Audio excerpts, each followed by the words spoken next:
It has been a volatile trading week here on the floor of the New York Stock Exchange, and today has been no different. As always, standing next to me right now to talk about the trading session and the week as well is Peter Cardillo, Chief Market Economist of Rockwell Global Capital. Peter, thank you very much for your time, and how are you doing today?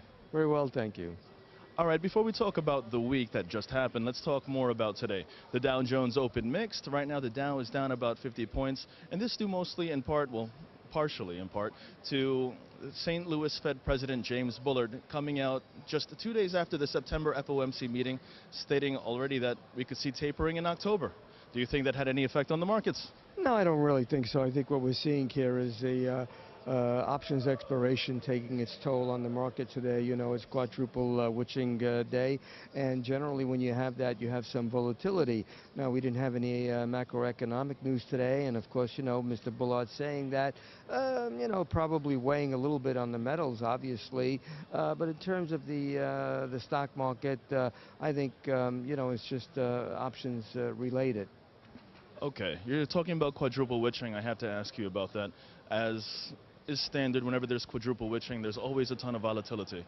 At the end of this week, leading into next week, do you think that volatility will shift the markets in a certain direction, or will it still stay the same? Well, I think we're going to have volatility. There's no question about that. And I think we're probably looking at a little bit of a pullback next week, and simply because of the fact that the rhetoric over the debt ceiling is going to intensify. You know, we're going to be hearing a lot of talk about that. Mr. Obama continuing to threaten to veto while Congress wanting to take even stronger measures to reduce the budget. And so, you know, the fear factor and the political rhetoric is going to continue and is going to weigh on the market. But I don't think we're headed for any major declines. You know, we do have a lot of economic numbers next week. We'll be looking at consumers' confidence, personal income, personal spending, housing data, durable goods. So there's a lot to really consider. And I think, you know,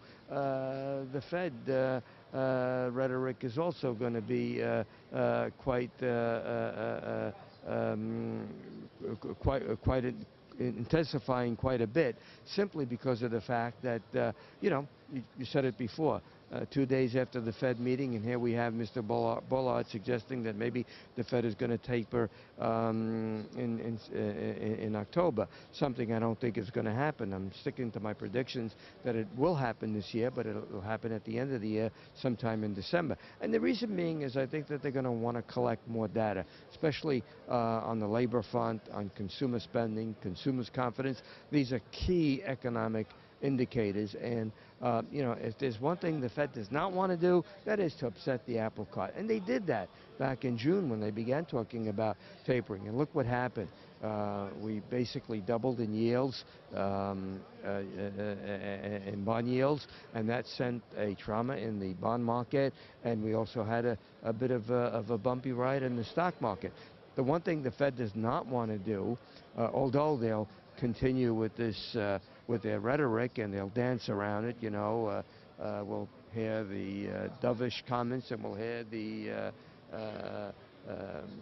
hawkish comments, but at the very end, you know, I think investors realize that while there's transparency at the central bank, nothing really changes. They continue to confuse the market. That's what they want to do. But at the very end, it's the basics that count, and I think, you know, we'll see volatility, but I think we'll close September with gains. Okay, last question. We have to press the rewind button because the last time I spoke to you was on Tuesday, and you said don't be surprised if there is a surprise. You were one of the few to call that there will likely be no Fed tapering. Two questions. One, how does it feel to be one of the minority correct in that presumption? At the same time, I also want to know what you think, what effect the lack of Fed activity will have on the markets as we continue to move on for the rest of the month.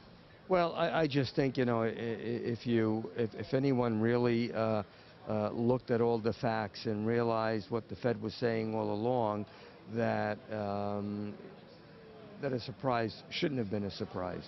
And so, you know, I guess I was in the minority camp. It feels good that I made a good call, but what does it mean? I don't know.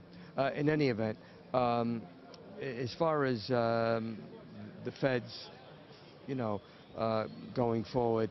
As I said before, I think it's going to happen this year because the economy, there are signs that the economy is doing well. But there are cross currents, and the cross currents are the labor market and, of course, spending. And the biggest problem that we have and is Washington. So as long as that, once the debt ceiling gets resolved, and I think it will, America will pay its bills, even if they shut down for a day or two. I think the market is not going to really be all that concerned about that. It's not the first time, we've experienced that before. The bottom line is America is not going to default. And so I think by that time, the Feds will have collected enough of employment data, consumer spending data, and consumer confidence data to begin trimming. And that trimming is going to happen this year. At least I think it's going to happen this year. And I think it'll happen in December. Mr. Cardillo, as always, thank you very much for your time and insight. My pleasure.